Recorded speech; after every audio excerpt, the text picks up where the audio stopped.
Welcome to Faith for the Apocalypse. My name is Nick, and this channel is a space for us to talk about faith, politics, and whatever else we want. This video is a part of our weekly Devo video series. You can find out more information about the series or sign up for daily or weekly Devo emails by clicking the link in the description below. Now, this weekend is the last weekend before we enter into the season of Lent. This coming Wednesday is Ash Wednesday, which kicks off this 40-day season that leads us to Easter. Now, it's not actually 40 days, it's 40 days if you take out all of the Sundays. So, here on this channel, we're going to do a Lenten series where we're going to talk about gospel against empire throughout the course of Lent. And we're going to look at the anti-empire nature of the Gospel of Mark, which is the oldest gospel in our Bible. But we still have a couple of days until Ash Wednesday. We still have a couple of days until we get to Lent. So I want to talk about something a little bit different today. Today, I want to talk about the idolatry of wealth in our current age.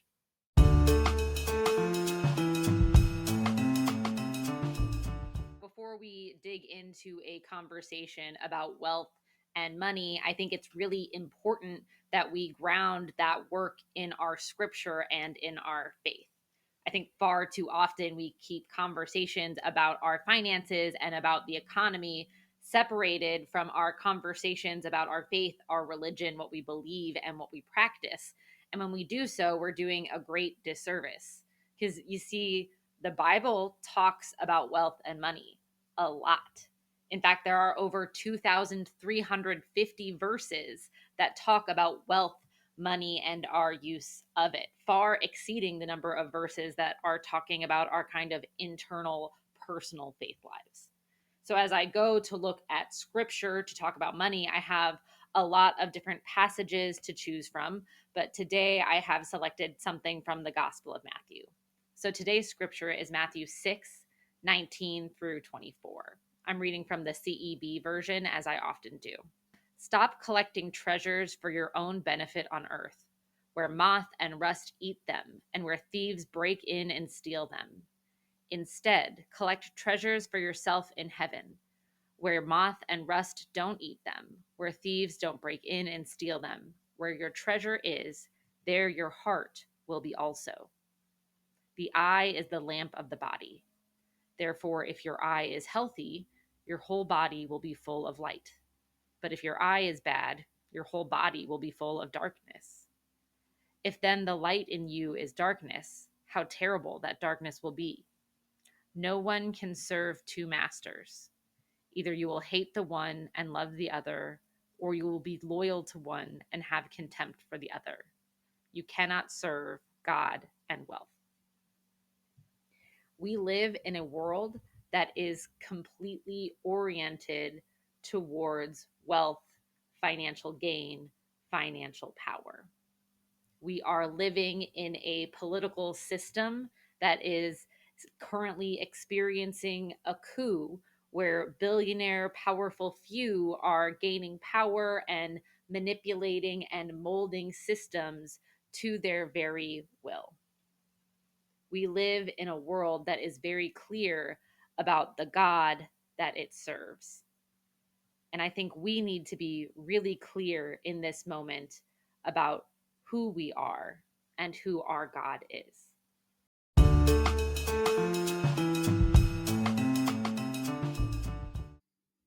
Most of us are aware of the issue of the growing wealth gap in the United States.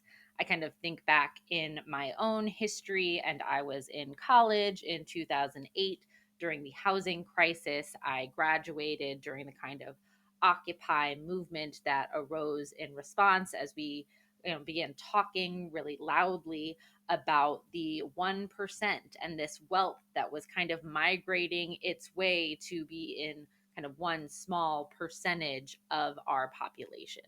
And that is a trend that has continued. We are now in a situation in which our wealth divide is as large now as it was before the economic crash and before the Great Depression. So we are reliving the 1920s. And if some economists are to be believed, we are headed towards Jane Austen times levels of wealth inequality. We live in a world where there are a small number of individuals who have a very large percentage of the wealth and a very large percentage of power. And it might feel like things have always been this way, but the reality is things have gotten a lot worse. In 1988, there were 1.5 million millionaires. There are now 22 million millionaires and also 756 billionaires. Now, there hasn't been an explosion of wealth in the 1980s that came from nowhere to lead to this kind of um, extreme growth, but rather it's a redistribution of wealth from the lower and middle classes into the hands of the wealthy few. Because you see, we can't really work our way up to that level of wealth. If you were interested in becoming a billionaire and you went out and you got yourself a job where you were paid $100 a day, it would take you over 27,000 years in order to become a billionaire. That is an absolutely incredible amount of wealth for one individual to hold. And unfortunately, we live in a world in which this collection of ultra wealthy individuals controls almost everything we see and do. There are 6 corporations who own almost all of the media that we consume. AT&T, Disney, CBS, Comcast, News Corp, and Viacom. There are about 10 companies that own all of the major food or beverage brands around the world. If you think about your local shopping situation, if you think about where you can go, there are probably a lot of big box store options that might be owned by those ultra wealthy corporations, and a lot fewer mom and pop shops than there used to be. A lot of us participated recently in an economic blackout on Friday, February 28th, and that's great. That's a great way to show some of these ultra wealthy individuals that we have kind of a power, but one day of resisting in this way is not enough for us to challenge the kind of mass consumption of wealth that has occurred in our country. And this is something that we know is not right. As the Bible verse just told us, you cannot serve two masters, and it is clear which master these corporations and the individuals that lead them may be serving. It is clear that money is the master of the day for our leadership and for the companies that control much of what we see. Now, that means that we, as people of God, are called to respond in a way that is different, that is antithetical, that goes against this message of wealth, of power, this leaning of convenience, instead of choosing what is right, instead of making economic choices that align with our values and with who God is calling us to be and how God is calling us to engage with our neighbor. We might not be the individuals who are hoarding massive amounts of wealth, but we are individuals who play into the materialist and consumer culture that holds all of it up. We might not be the people who are making decisions that are costing others their jobs and their lives, but our everyday decisions can affect how our systems grow and change over time. Not spending my money at Best Buy on one day might not make a difference, but learning how to live my life in a way that requires me to buy less and allows me to make more ethical choices with my money is a way that I can begin to make a difference in the world around me.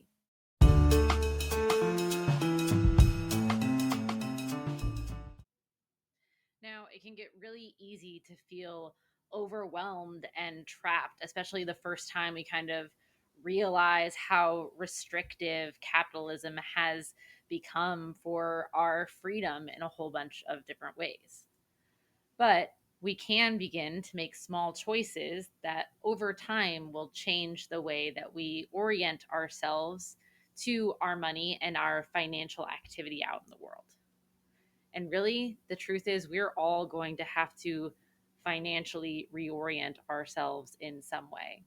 We don't really know what the outcome of all of Trump's different policies and behaviors are going to be, but we know that grocery store prices are still rising. We know that tariffs will make things more expensive. We know that deporting workers will make food harder to access. We know shutting down information sources about diseases will not prevent their spread. We don't know what our financial future is going to look like. A lot of us are faced with financial uncertainty. But this uncertainty also gives us an opportunity to regroup, to reorient, to figure out how we want to live, what we want to say with our money.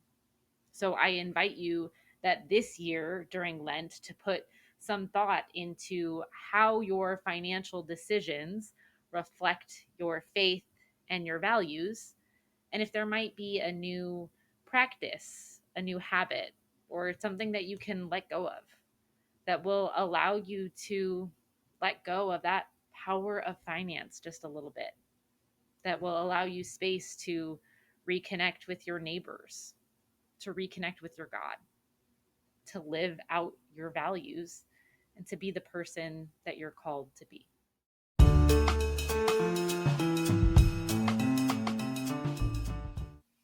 That's all I have. Thank you for joining us today. If you like this video, if you like the content that I'm making, please like, comment, subscribe, follow us on Facebook, share the channel with others. We are starting a new series for Lent next week, so encourage other folks to join us for Gospel Against Empire. If you are coming along for the Devos this week, we have a great week lined up. On Monday, we have some reflection questions to help us think about our kind of economic activity and reflect on whether or not it matches our values. On Tuesday, we're going to have a conversation about what Pancake Tuesday is and the history that led to it coming about. On Wednesday, we have a prayer and reflection for Ash Wednesday.